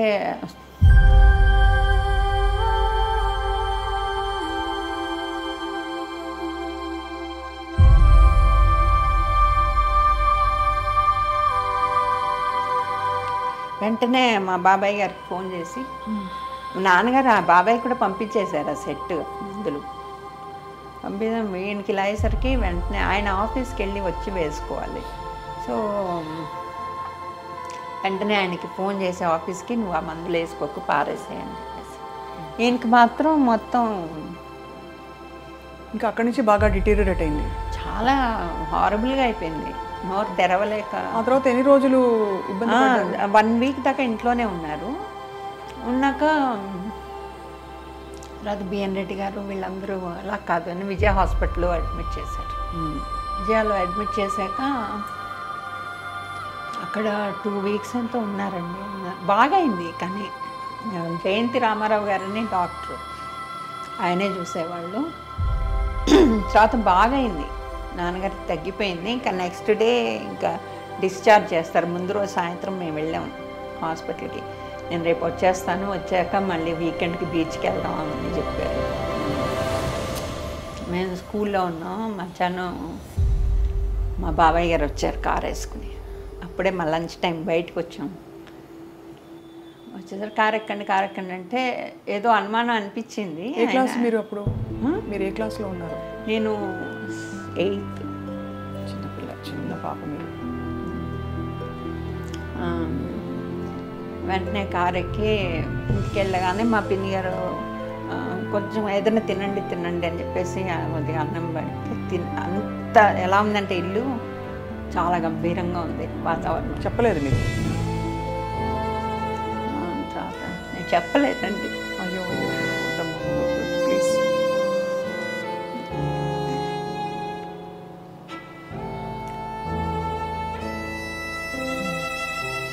డార్క్ డే. ఆయన చాలా అందరికీ, కోట్ల మంది అభిమానులకి హార్ట్ అటాక్ వచ్చిందట. డిశ్చార్జ్ అవుతారు. మధ్యాహ్నం ఇంటికి రావాలంటే మ్యాసివ్ అటాక్. చాలా అన్యాయం. అప్పుడే అమ్మ అక్కడ ఉంటే రాజీ అని పిలిచారట. పిలిస్తే అప్పుడు వెంటనే అమ్మేమో బయటకు వచ్చి డాక్టర్ గారిని పిలిచి, మా పెద్దనే వెళ్ళాడు లంచ్ తీసుకుని. వెంటనే పిలుచుకొచ్చారు. పిలుచుకురాగానే ఆయన్ని వెంటనే అందరు పరిగెట్టుకొచ్చారు. ఆయన్ని తీసుకెళ్ళి ఇన్స్టెంట్గా అది ఇస్తారు కదా, ట్రై చేశారు. అది CPR ఇచ్చారు కానీ అది లేకవలేదు. అదే మహానుభావులకి ఎందుకు ఇంత కష్టం పెట్టి తీసుకెళ్తాడు భగవంతుడు అర్థం కాదండి. 52 ఇయర్స్లోనే ఆయన జీవితం చాలా చూసేసారు. అది చెప్తారు చూడండి, ఇప్పుడు గంధర్వులు వాళ్ళకి శాపం ఇస్తే, నాకు అదే అర్థం కాదు ఇప్పటికి కూడా. నువ్వు భూలోకానికి వెళ్ళి మానవ జన్మెత్తు అని శాపం ఇస్తారు. ఏంటి మనందరం కూడా అలా శాపగ్రస్తులు, భూలోకం అంత చెడ్డదా ఏంటి అనుకుంటాను. నాన్నగారు అలాగే వచ్చి ఆ శాపం తీర్పుగానే వెళ్ళిపోయారు. అయితే మామూలుగా ఎవరికి అంత దైవత్వం ఆయన దగ్గర, దేశం కోసం ఎంత పోరాడారు. అవునండి, జైలుకి వెళ్ళిన మాట నిజమే. అదే 18 months ఉన్నట్టు బళ్ళారి జైల్లో. ఎందుకు అలా అంటే ఇండియా మూమెంట్, రైలు పట్టాలు పీకేయడం, ఆ తర్వాత జనాల్ని రెచ్చగొట్టుతూ పాటలు పాడడం. ఆయన పాట మామూలుది కాదు కదా, జనాలు రెచ్చిపోయి వచ్చేసేవాళ్ళు. దాంతో తీసుకెళ్ళి జైల్లో పట్టేశారు. 18 నెలలు ఉన్నారు. ఎంత దారుణం అసలు. ఏమేమి చూసుంటారో జైల్లో ఆయన. చాలా అంటే అప్పుడప్పుడు చెప్తూ కొరడా దెబ్బలు కొట్టేవాళ్ళట. అబ్బా, రోజు లెక్కకి బ్రిటిష్ వాళ్ళు పక్క రూమ్, ఇక్కడ వీళ్ళ జైలు ఉంటే పక్క రూములో కొరడా దెబ్బలు వీళ్ళకి. ఒక్కొక్కరిని తీసుకెళ్ళి ఇక్కడ ఒకడు కూర్చుంటాట కొరడా దెబ్బలు కొట్టడానికి. అవతల రూమ్లో అతను ఏదో 15 20 ఎంతో ఉంటాయి. ఆ ఒక్కొక్క చెల్లు అనిపించినప్పుడు వీళ్ళు అరుస్తారు కదా, అతను లెక్క రాసుకునేవాట పక్కన. వాడి డ్యూటీ అది. బ్రిటిష్ వాళ్ళు అదే 15 మందికి అంత ఒక్కటే సెల్లు. అక్కడే ఆయన హెల్త్ పాడైందేమో అనుకుంటాను నేను. అంటే బిగినింగ్ డేస్లోనే నాకు అలా అనిపిస్తుంది. ఎందుకంటే బాత్రూమ్ అది ఏమి ఉండదు కదా. అక్కడి నుంచి ఇమ్యూనిటీ కొంచెం ఓవరాల్గా అసలు బాత్రూమే కాదు, ఆహార వ్యవహారాలన్నీ కూడా ఏమి ఉండవు. ఈ దెబ్బలు వేరే. అప్పుడు ఒక ఫన్నీగా ఒక ఆయన పేరు ఏదో చెప్పారండి. ఆయన కూడా ఇలా జైలు శిక్ష అనిపించి ఇలా కొడుతుంటే ఇంకా దెబ్బ పడకుండానే పక్కకి దెబ్బ అయ్యా అని కుయ్యో అని అరిస్తే వాడు లెక్క రాసేసుకునేవాట. అలా తప్పించుకునేవాట ఆయన. ఆయన పేరు నాకు గుర్తులేదు. నాన్నగారు చెప్తాను అలా చేసేవాడు. ఎంత అంటే ఇంత క్లిష్ట సమస్యల్లో కూడా చమత్కారం వెతుక్కుని చూశారు. వాళ్ళు అందులోనే ఉండాలి కదా, అక్కడ శిక్ష అనుభవించాలి. అలాగే తర్వాత నెహ్రూ గారు పోయినప్పుడు సాయంత్రం వేళ ఇప్పుడు ఫోన్ అది రేడియోలో అంతా చెప్పారు. చెప్పగానే అప్పుడు చాలా బాధపడ్డారు నాన్నగారు.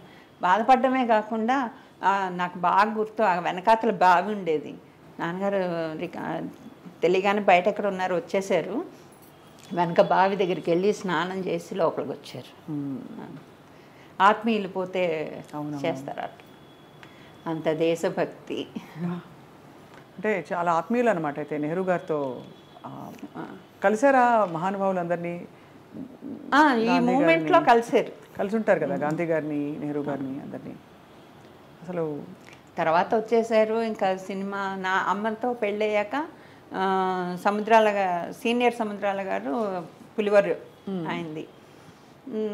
ఇలా రత్తయ్య, మా తాతగారి పేరు రత్తయ్య శాస్త్రి. అయితే వాళ్ళ అల్లుడు పాడతాట అంటే ఒకసారి పాడమని చెప్పేసి పిలిచారట. వెళ్ళి పాడితే నువ్వు ఇక్కడ కాదు, నువ్వు మెడ్రాస్ రా, నీకు అక్కడైతే సినిమాల్లో ఇది ఇస్తాను, నేను చూసుకుంటాను రమ్మంటే అప్పుడు ఆయన బయలుదేరి మెడ్రాస్ వెళ్ళారు. వెళ్ళి వాళ్ళ ఇంట్లోనే ఉన్నారు. ఆ తర్వాత కష్టాలు పడ్డారు. ఎవరికి కూడా కష్టపడకుండా ఒకేసారి పేరు రాదుగా. అవును. ఉండడానికి చోటు లేక అవన్నీ ఆ పానగల్ పార్క్లో పడుకుని ఇక్కడ లేపితే ఆ బెంచ్ మీద పడుకుని అక్కడ లేపితే ఇక్కడ పడుకుని అవన్నీ చూసారు అయితే. అంటే చూసి తర్వాత పెద్ద బ్రేక్ వచ్చింది. తర్వాత రూమ్ తీసుకున్నారు షేరింగ్లో రూమ్ తీసుకుని అలా అలా అలా. కానీ అంత లెజెండరీ సింగర్గా ఆ టైంలో వెలిగిన టైంలో కుటుంబం కోసం బాగా సంపాదించగలిగారా? సంపాదించారండి. అందరూ ఒకటి చెప్తారు, అంటే అలా చెప్తేనే చూస్తారు అనుకోండి జనాలు కూడా. ఆయన సినిమాలు తీసి అన్నీ పోగొట్టుకున్నారు, మొత్తం అంతా పోయింది అది ఇది అని చెప్తారు. కానీ అది ఎప్పుడో మాకు తెలియదు, మేము పుట్టాకైతే కాదు. అది పుట్టాక ఏమి సినిమాలు తీసి పోగొట్టుకోలేదు, అప్పటికి చాలా పీక్లో ఉన్నారు. అవును, మేము పుట్టేసరికి. కాబట్టి మాకు ఆ ఎపిసోడ్ తెలియదు నాన్నగారి లైఫ్లో. డబ్బు లేకుండా కష్టపడడం అన్నది తెలీదు. పండక్కి కొత్త బట్టలు కొనడం, రొటీన్ గా సెలబ్రేషన్స్ ఉండడం, ఊర్లోకి వెళ్ళడం అన్ని చేసేవారు కాబట్టి మీకు తెలీదు. అంటే మేము ఆ ఇంట్లోనే పుట్టాం. నాన్నగారు చెప్పిన టీ నగర్ ఇంట్లో, ఆ ఇంట్లోనే పుట్టాం. ఇంట్లోనే డెలివరీస్ అన్ని. ఓ ఆ రోజుల్లో అంతేగా? అవును, డాక్టరే ఇంటికి వచ్చేదట ఒక ఆమె. అమ్మగారు నాన్నగారు కలిసి ఎలా ఉండేవారంటే వారు చాలా అన్యోన్యంగా ఉండేవాళ్ళండి. వాళ్ళు అన్నీ షేర్ చేసుకునేవాళ్ళు. నాన్నగారు ఏంటో డబ్బులు తీసుకురా అని బయటికి రాగానే నాకు డబ్బులు చూస్తే నాకు అసలు ఇది నువ్వే చూసుకో అని చెప్పి నా అమ్మ దగ్గరికి ఇచ్చేసేవాళ్ళు. అమ్మ మేనేజ్మెంట్ ఇల్లు, అమ్మ దగ్గర నుంచే మాకు కూడా ఉన్నదాంతో తృప్తిగా బతకడం అలవాటైంది. అవును, అది స్త్రీ లక్షణం, అంటే మంచి గృహిణి లక్షణం అని చెప్తారు కదండి. అవన్నీ అమ్మ దగ్గర నుంచే వచ్చాయి. ఊరికినే ఇంత కావాలి అంత కావాలి. అమ్మ పాడేవారా కొంచెం అయినా? అమ్మట ఒక్కసారి అంటే ఏముంది, అమ్మకి పాటలు అవి కాదు కానీ కాపురానికి వచ్చిన కొత్తల్లో వరలక్ష్మి వ్రతం ఏదో అవుతుంటే మా నాయనమ్మ గారేమో మంగళహారతి పాడు అంటే మంగళహారతులు పాడతారు కదా పల్లెటూళ్ళలో. వస్తే నాన్నగారు వచ్చి బయట నుంచున్నారట. అంటే మా నాయనమ్మ గారు చూసి ఏంట్రా బయట నుంచున్నా ఏంటి, లోపలికి రా అంటే కాదే నేను లోపలికి వస్తే నేను కొడుతున్నాను అనుకుంటారు దాన్ని, అందుకని బయట నుంచున్నా అని చెప్పారు. ఆ తర్వాత ఎప్పుడు మా అమ్మగారు నోరిప్పలేదు అని. ఇప్పుడు వినడానికి ముద్దుగా ఉంది కానీ అప్పుడు అమ్మ ఎలా ఫీల్ అయి ఉంటారు అని. ఎందుకంటే ఒక లెజెండ్ పక్కన ఉండడం ఒక సామాన్య స్త్రీగా అయ్యో చాలా కష్టం. అంతెందుకండి మా పెద్దన్నయ్య 2-3 సినిమాలు మ్యూజిక్ చేశాడు. మ్యూజిక్ చేస్తే నాన్నగారికి పాట చెప్పాలి. అది ఎంత కష్టమైన పనో చూడండి. నాన్నగారి చేత పాడించాలా? నాన్నగారి చేత వాడి సినిమాలో పాట పాడించాలి. వస్తాడే మా బావ అనుకుంటా సినిమా, నాకు అలా వేగ్గా గుర్తుంది. అయితే ఇంట్లో తిరుగుతున్నట్టు నాన్నగారేమో ఇక రేపు రికార్డింగ్ వారం ముందర నుంచి ఎదురు చూస్తున్నారు. వాడు నాన్నగారు వస్తే అటు తిరుగుతాడు ఇటు తిరుగుతాడు. ఇంక చివరికి అమ్మ దగ్గరికి వెళ్ళి నీ కొడుకు నాకు పాట చెప్తాడా చెప్పడా అని అడిగారట. అడిగితే అప్పుడు మా అన్నయ్యని పిలిచి పాట చెప్పరా నాన్నగారికి, పాట చెప్పకపోతే రేపు ఎలా పాడతారు అని అంటే నాన్నగారు రూమ్లో కూర్చున్నారు. మేమందరం బయట కూర్చుని ఉన్నాం. వాడు లోపలికి వెళ్ళాడు. వెళ్ళిన 2 నిమిషాలకి ధోపని పెద్ద చప్పుడిని విడింది. అందరు పరిగెట్టారు ఇంట్లో. చూస్తే వాడు కళ్ళు తిరిగి పడిపోయాడు భయంతో. అప్పుడు మళ్ళీ నీళ్ళు చల్లి లేపి చేసి మా నాన్నగారేమో ఇట్లా తలబట్టుకున్నాను, ఇలా కూర్చున్నారు. కూర్చుని ఇలా అయితే ఎలాగో అని ఆ తర్వాత మళ్ళీ చెప్పాడు అంత. ఎందుకని ఆ ఇన్సిడెంట్ గుర్తుంది నాకు. ఇంత గొప్ప నాన్నకి ఇంత గొప్ప అమ్మకి కూతురు అవడం మీకు ఎంత అదృష్టం అండి. చాలా అదృష్టం. వాళ్ళ ఐడియల్స్, ఆ లెగసీ, ఆ జీన్స్ ముందరే మళ్ళీ రావాలి, ఎక్కడో మళ్ళీ పుట్టాలని కోరుకుంటున్నాను. అవును, అందరూ అదే కోరుకుంటున్నారండి. చివరిగా ఒక విషయం స్పృశించకుండా ఉండలేను. మాస్టారు పాడిన పాటలన్నీ ఒక ఎత్తు అయితే వారు అమూల్యమైన ఒక సంపదలాగా భగవద్గీత,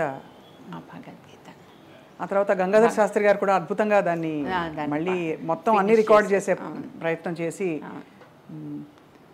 అది భగవద్గీత లాస్ట్లో నాన్నగారు అప్పుడండి మా ఇంట్లో మేడ మీద కవియూర్ పొన్నమ్మ అని ఒక మలయాళీ ఆర్టిస్ట్ రెంట్కి ఉండేవాళ్ళు. ఆవిడ హస్బెండ్ మణి గారికి మ్యూజిక్ అంటే చాలా ఇష్టం. లతా మంగేష్ గారు అప్పటికే భగవద్గీత చేశారు. పెద్దగా పెట్టేవాళ్ళు, పొద్దున్నే 6 గంటలకు పెట్టేవాళ్ళు ఆయన. అది విని విని అనుకున్నారో ఏమో తెలియదు, నాకు భగవద్గీత చేయాలి అని వచ్చేసింది ఆయనకి. వచ్చేస్తే అప్పుడు దాని మీద వర్క్ చేయడం మొదలెట్టారు. మాకు స్కూల్లో వచ్చి మోరల్ ఇన్స్ట్రక్షన్ క్లాస్ అని ఒకటి ఉండేది. దాంట్లో మాకు భగవద్గీత చెప్పేవాళ్ళు. పద్మనాభ స్వామి గారని మాకు సార్ అనమాట. ఆయన మాకు భగవద్గీత నేర్పించేవాళ్ళు. మేము ఇంట్లో కూడా చెప్తుంటే మమ్మల్ని పిలిచి అవి చదవమనేవాళ్ళు నాన్నగారు, ఎలా చెప్తున్నాము అని. అది విన్నారు. విని తర్వాత వాళ్ళ ఇంటికి వెళ్ళారు, మా సార్ ఇంటికి వెళ్ళి ఆయన దగ్గర మొత్తానికి భగవద్గీత కంప్లీట్ చేశారు. కానీ అది రిలీజ్ అయ్యే టైంకి నాన్నగారు లేరు. నాన్నగారు పోయిన 1 మంత్కో 2 మంత్స్కో రిలీజ్ చేశారనుకుంటా విజయవాడలో. అది లవకుశ. అబ్బో, అసలు సంగీత దర్శకత్వం మనం మాట్లాడనే లేదు.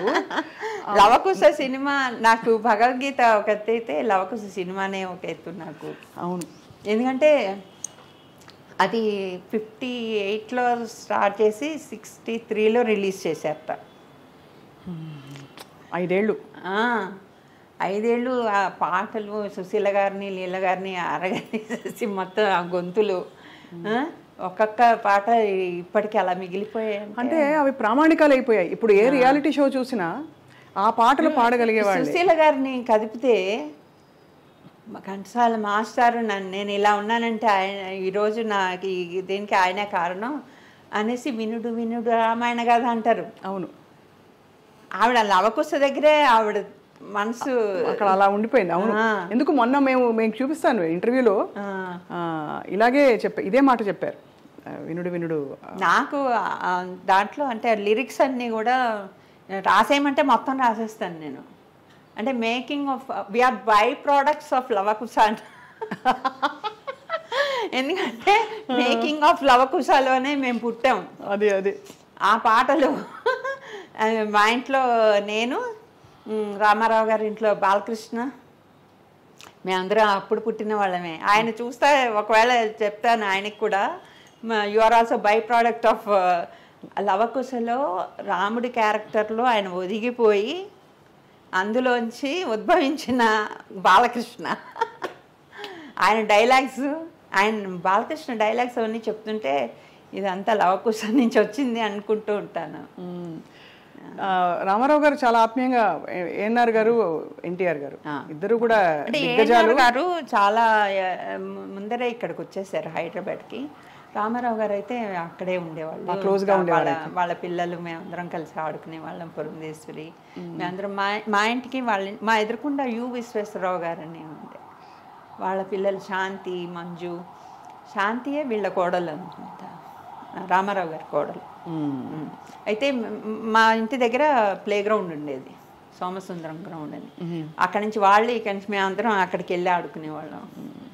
ఇన్ని జ్ఞాపకాలు తోడుతూ ఉంటే అన్నీ ఓకే. ఫైనలీ అన్ని సంగీత దర్శకత్వం వహించిన అన్ని సినిమాలలో, అన్ని పాటలలో మీకు చాలా హత్తుకున్న, మాస్టర్ స్టైల్లో మీకు హత్తుకున్న అంశం ఏమిటి? అలాగే మీకు ఎక్కువ ఇష్టమైన పాట? అన్నీ సిచ్యువేషనల్గా గుర్తొస్తాయండి నాకు. చాలా బాధలో ఉన్నానంటే ఓ పాట గుర్తొస్తుంది, అంటే నాన్నగారు ఓదారుస్తున్నట్టే ఉంటుంది. ఏదన్నా లైఫ్లో ఓడిపోతున్నామంటే జయమ్మ నిశ్చయమురా, చంకు పొంకు లేక ముందు సాగి పొమ్మురా అంటే అవును వెళ్ళిపోవాలి అంతే, ఇది ఇక్కడ ఆగిపోకూడదు. అలా ఉంటాయి, ఒక్కటి అని చెప్పలేను. ఈ సిచ్యువేషనల్గా గుర్తొస్తాయి పాటలు.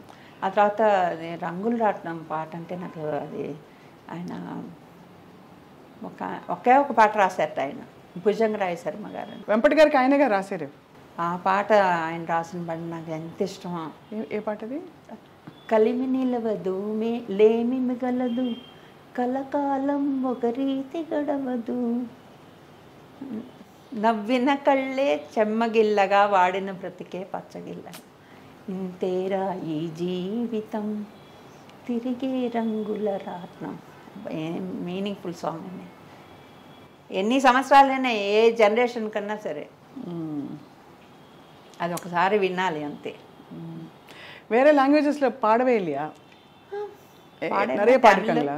தமிழ்ல பாடிருக்காங்க. தமிழ்ல பாடிருக்காங்க. தமிழ்ல தேவதாஸ் சாங்ஸ் எல்லாம் பாடிருக்காங்க. ஆனால் வந்து அந்த எங்களுக்கு అంటే మేము వింటే నవ్వేవాళ్ళం. ఓహో, నాన్నగారి తమిళ్ రాదు, తమిళ్ తెలుగులాగా ఉంది అని అంటూ ఉండేవాళ్ళు. అవునా, కొంచెం అటెంజ్ వచ్చేసింది కన్నడలో పాడారు. బట్ ఎంతైనా మన తెలుగు వారి సొత్తు సంపద ఘంటసాల గారు, మేము ఇవ్వం అంతేగా. అంతే. చాలా గొప్పగా ఉందండి అసలు వింటూ ఉంటే.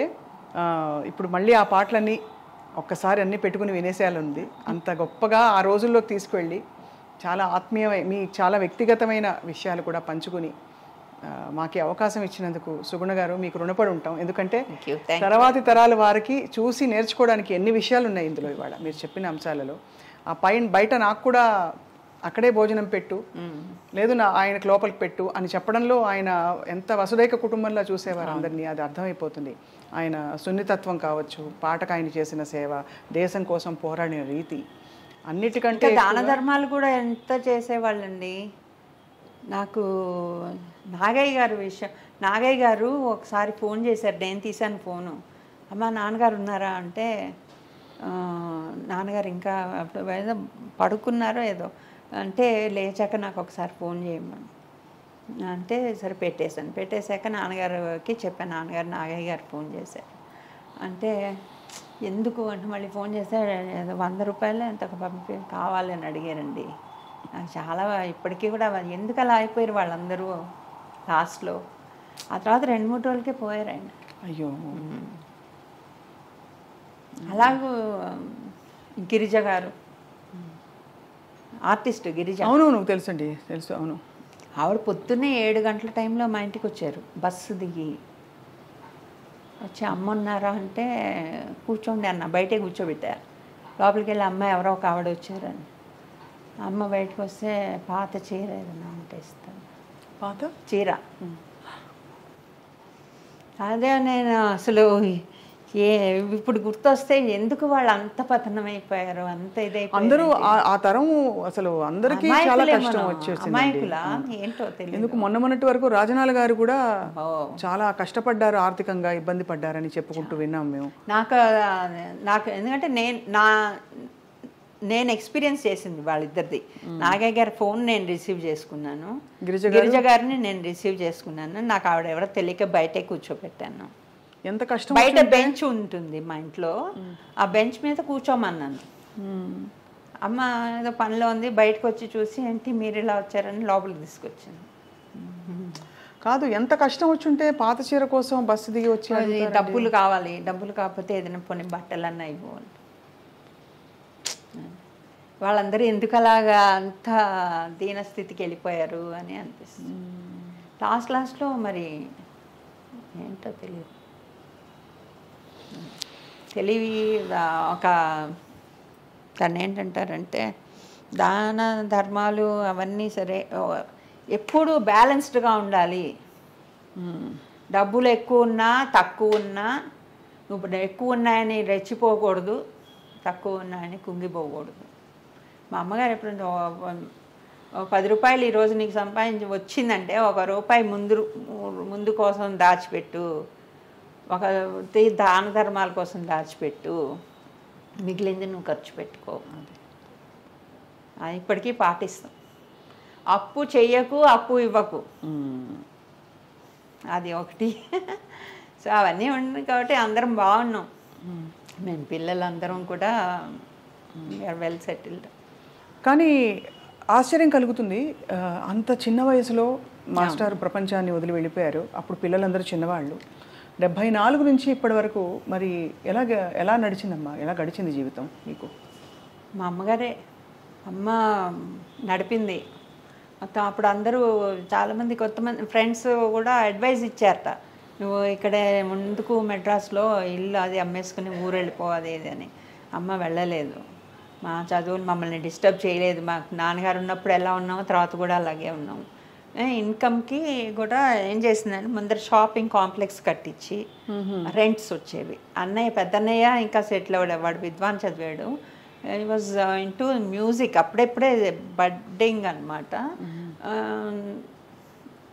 తర్వాత ఆర్కెస్ట్రాలోనే వాయించాడు, ఇంకా తర్వాత సినిమాలకి రాలేదు. ఎవరు 2 వేషాలు కూడా వేశాడు తను, అంటే జస్ట్ ఫర్ ఫన్. ఆ తర్వాత మా చిన్నన్నయ్య అప్పుడే పియూసీ అయింది, ఇంకా చదువు అప్పుడే. వాడు పాపం అయినా కూడా బాధ్యత తీసుకోవాలని చెప్పేసి ఛాన్సుల కోసం వాయిస్ మెచ్యూర్ అవ్వాలి కదా, 18 ఏళ్ళ వాడికి ఎలా ఉంటుంది. తర్వాత కానీ అప్పుడు ఇంటర్ కాలేజ్ కాంపిటీషన్స్ ఏదైనా రత్నకుమార్ వచ్చాడంటే ఇంకా వీడికే ప్రైజ్ అనుకునేవాళ్ళు. అలాగే అమ్మ చదివించారు మమ్మల్ని అందరినీ. మాకు తొందరగా పెళ్ళిళ్ళు చేశారు. అమ్మే అన్నీ చేయాల్సి వచ్చిందేమో. అమ్మే అన్నీ చేశారు. ఎవరు బంధువులు అంటే బంధువులతోటి ఒక రకంగా దూరం అయిపోయామేమో అనుకుంటా. టచ్లోనే ఉంటారు కానీ ఏంటంటే ఏదో డిఫరెన్స్ ఉంది. మెడ్రాస్ రావాలి, వాళ్ళు సెలవులు వస్తే మెడ్రాస్ వచ్చేవాళ్ళు కానీ వచ్చి సపోర్ట్ ఇవ్వగలిగినంత ఇది లేదు. అదే అర్థమైంది. అప్పుడు అమ్మే మొత్తం తీసుకొచ్చింది, ఇవన్నీ దేనికి లోటు లేదు, మాకు బాగా మేనేజ్ చేసింది. We have to learn from her. మీరు చెప్పిన 2-3 సూత్రాలు చాలా అద్భుతంగా ఉన్నాయి. అయితే మీ వివాహం జరిగినప్పుడు అది అరేంజ్డ్ మ్యారేజ్ ఆ రోజుల్లో అన్నీ అంతే? మాది లవ్ మ్యారేజ్. నేనే పొరపడ్డా. అయితే మా అక్కకి అరేంజ్ మ్యారేజ్, మాది ఇదిగా ఆయన కావాలని చేసుకున్నాము. అంటే అందరూ ఒప్పుకున్నాయి అనుకోండి, అదే పెద్దవాళ్ళు ఒప్పుకున్న లవ్ మ్యారేజ్ చేసుకున్నాం. వీళ్ళు కూడా మా ఇంట్లోనే వీళ్ళ అక్కయ్య రెంట్కు ఉండేవాళ్ళు, అలాగే వీళ్ళతో పరిచయం. కాకినాడ వీళ్ళది. అది పెళ్ళయిన వెంటనే హైదరాబాద్ వచ్చేసాం. మా బావగారేమో మా అక్కయ్య హస్బెండ్ డాక్టర్ ఆయన. మా చెల్లెలు వాళ్ళది రియల్ ఎస్టేట్. తనకు కొంచెం లేట్గానే అయింది, 22-23 వచ్చాక చేశారు తనకి. వాళ్ళు మెడ్రాస్లోనే ఉంటారు ఇప్పుడు. అమ్మ తన దగ్గరే ఉంది. వాళ్ళకి నా పెద్దన్నయ్యకి 2 పిల్లలు, 2 మగ పిల్లలు. పెద్దవాడు నాన్నగారి పేరే వెంకటేశ్వరరావు ఘంటసాల. వాడిని ఏమన్నా ఏదో అంటే నేను తాతగారి పేరు ఇంకా పైకి తీసుకురావాలి అని ఏదో అంటే వాడు అన్నట్ట ఆయన ఘంటసాల వెంకటేశ్వరరావు, నేను వెంకటేశ్వరరావు ఘంటసాల. చాలా విషయం చెప్పారు అలా అని చెప్పాట వాడు. కానీ డబ్బింగ్ థియేటర్స్ పెట్టుకున్నాడు, ఎడిటింగ్ చేస్తాడు. ఈ లైన్లోనే ఉన్నారు. But they are all in touch with film field only. And that has actually ఒక ఫౌండేషన్ సెట్ చేశారు నాన్నగారు. దాంట్లోనే డబ్బింగ్ థియేటర్స్ ఉన్నాయి వాడికి. అలాగూ రెండో వాడు రియల్ ఎస్టేట్ చేస్తాడు. రత్నకుమార్కి 2 ఆడపిల్లలు. పెద్ద అమ్మాయి పేరు వీణా ఇస్ డబ్బింగ్ ఆర్టిస్ట్. వాళ్ళ హస్బెండ్ వచ్చి రవికాంత్ పేరేపు అని డైరెక్టరు. మొన్న ఈ మధ్య కూడా బబుల్ గమ్ సినిమా వచ్చింది కదా, అతనే స్టోరీస్. అవును అది. తర్వాత మా అక్కయ్యకి 2 పిల్లలు, వాళ్ళు ఉద్యోగాల్లోకి వెళ్ళారు. నెక్స్ట్ నాకు 2 అబ్బాయిలు. వాళ్ళిద్దరూ పోస్ట్ గ్రాడ్యుయేట్ ఎంఎస్ అవి చేశారు, అమెరికాలో ఉన్నారు. 2 కూడా డాలస్లో సెటిల్ అయ్యారు. తర్వాత మా చెల్లెలకి 2 పిల్లలు, ఒక అమ్మాయి ఏమో డాక్టరు, అబ్బాయి లాయరు. వాళ్ళు కూడా ఆర్ట్ టచ్లో ఉన్నారు. అది అందరం బాగా సెటిల్ అయిపోయాం. దేనికి లోట్లేదు. బయటికి వెళ్తే రెస్పెక్ట్. నాన్నగారి పేరు ఘంటసాల గారి అమ్మాయి అనగానే లేచి నుంచుంటారు. అది still that is gift. Ghantasala గారి విగ్రహాలు చాలా చోట ప్రతిష్ఠించి ఆయన్ని అంటే దాదాపు ఈ తరం అంటే ఈ గత 100 సంవత్సరాల్లో, గడిచిన 100 సంవత్సరాల్లో ఉండే ఈ అంటే ఒక సంగీతానికి కేర్ ఆఫ్ అడ్రస్ అనే చందంగా వారికి అంత ఆరాధన వారి పట్ల అందరికీ ఉంది. అండ్ అలాగే ఆ పాటలు ఎప్పటికీ మిగులుతాయి కలకాలం. ఖచ్చితంగా ఘంటసాల మాస్టారు ఆయన అంటే రకరకాలుగా అంటారు కదా, ఇంత సంగీత సేవ చేసిన వాళ్ళు స్వరార్చన చేసి భగవంతుడికి మోక్షం వచ్చి బహుశా భగవంతుడి పాదాల వద్దే ఉంటారు అని అనుకుంటారు మళ్ళీ మళ్ళీ పుట్టాలి ఇలాంటి మహానుభావులు, ప్రపంచానికి ఎన్నో మంచి విషయాలు తీసుకురావాలని కూడా అనిపిస్తుంది స్వార్థంగా. కానీ ఏదేవైనా ఇవాళ ఈ జ్ఞాపకాలు మమ్మల్ని కదిలించేశాయి. సుగుణ గారు, మీకు సాదరంగా నమస్కారాలు. మీ కుటుంబంలో అందరికీ కూడా నమస్కారాలు మా ఐ డ్రీమ్ తరఫున. Thank you very much.